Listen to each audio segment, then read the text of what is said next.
Hello friends, welcome back to 9 Little Aussies. My name is Chrissy and today I'm actually going to be making something in the kitchen, but I've come out here to get one or two ingredients first before we go inside.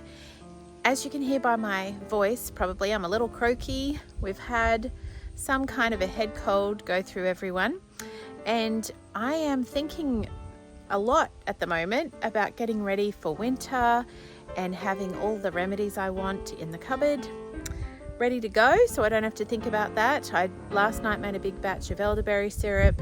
I've got some tinctures on the go, but today I'm making fire cider, which I'm really excited about. I've never made it before. I have heard about it for a while and I thought, right, this year I'm going to make it. So the first thing I'm going to get is some ginger. Now I have been growing this ginger here. So this is how ginger grows if you're not familiar with it. You've got these big stems here and the root down the bottom, and what we want is some of the root. Look at those pretty colors. So I am just going to get a little bit of this. I am going to have to harvest it soon before we have our first freeze anyway, because otherwise it'll be lost. But I'm not going to do all of it today. I'm just going to get enough for this fire cider. So it comes off like that, and then these would just, you know, keep going until it freezes, but it does not handle freezing weather very well. Okay. Wondering how deep this goes.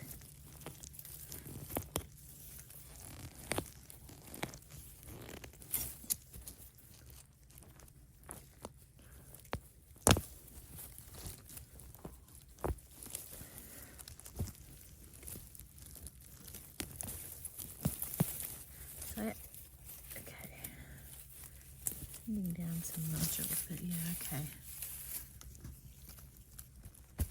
Oops, spray myself with dirt.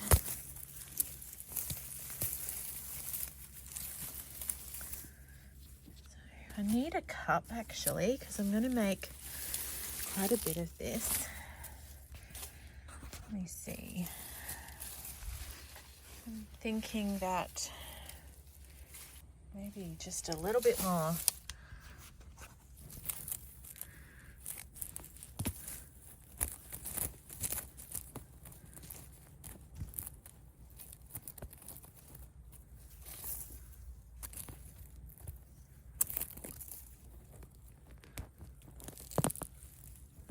Look at that, it's so pretty.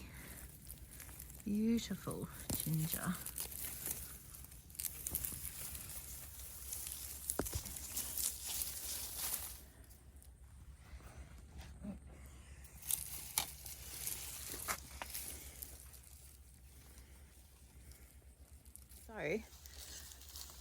It's kind of awkward.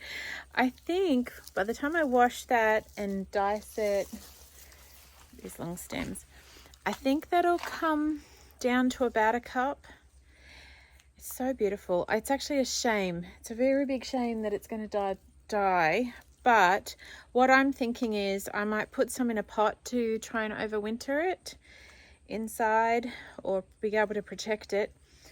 And the rest I will do my very best to harvest before the freeze hits, and I'll probably dehydrate a bunch of it. Honestly, that's probably what I will do. Okay, so that's the first thing. I'm going to pop that up here while I get the next thing, which is some rosemary. I've got this growing in a pot here at the back door, and I'll get some of it.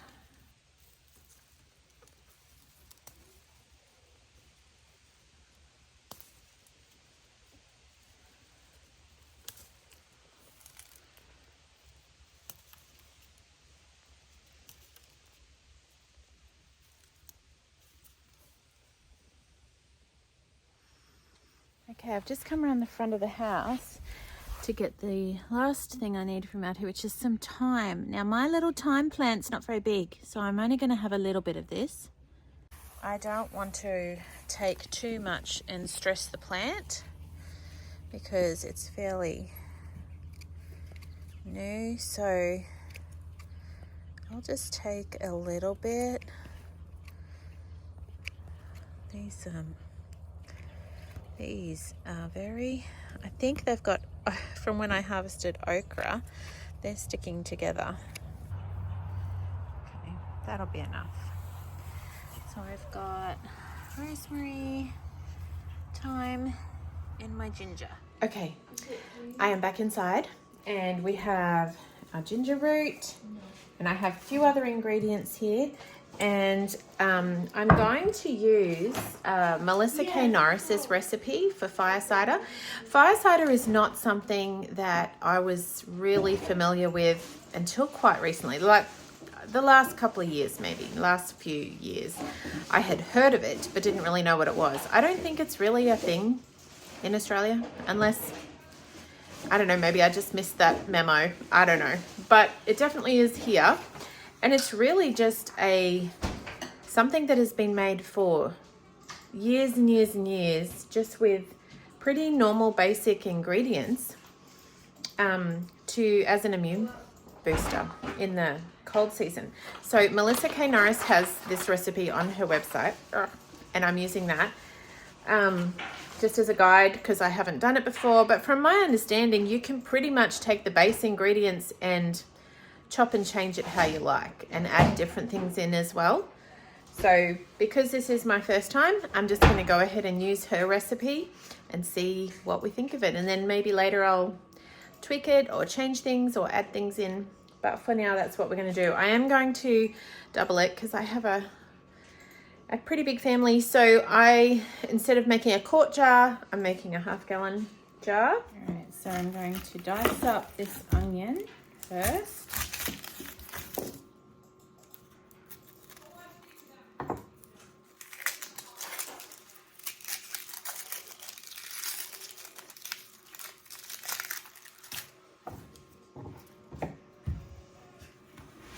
And I'll keep this onion peel and put it in the freezer for when I do broth next.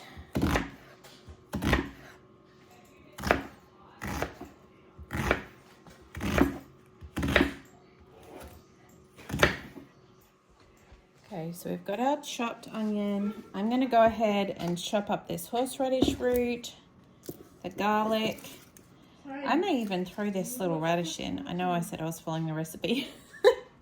But I've never been very good at exactly following recipes.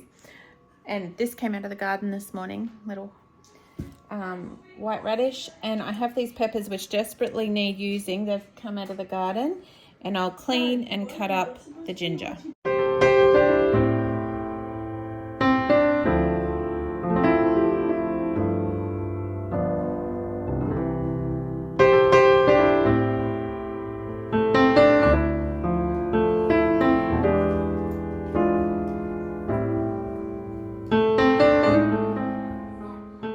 Okay, so starting to come together. I've rinsed these off. We've got the ginger, garlic, horseradish, onion, and I just have to do a few of those. So I'm going to start layering them into this jar, and then we just cover it with apple cider vinegar. So it's really easy. You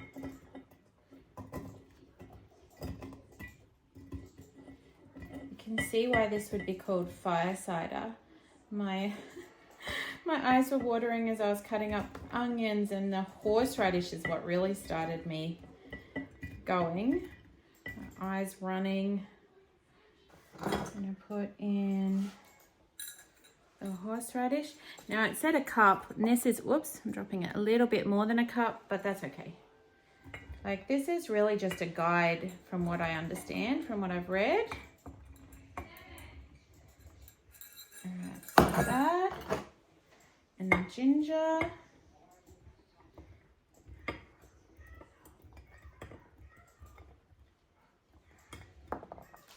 And you can understand this is going to be spicy. Spicy, spicy. And I'll put these in on top. And then I'll do the jalapenos, some peppers. All right, I got a few different ones here, so I'm just going to throw them all in. I really need using. Left them sit on my bench probably for a few too many days. And Melissa was saying she uses jalapenos because that's what she grows in her garden, and she doesn't like to grow any other. That's like the one they like. So, but you can just use whatever hot peppers you have. So I've got a bit of a mix here, so we'll put all these in.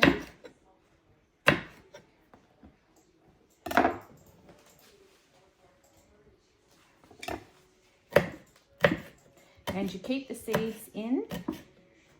A lot of the medicinal qualities are in the seeds, oftentimes with these things.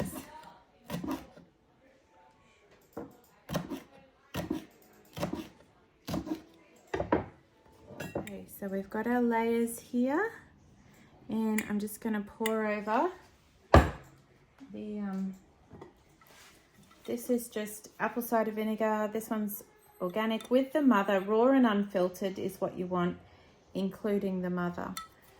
One of these days I'd like to make this, but for now we do it this way.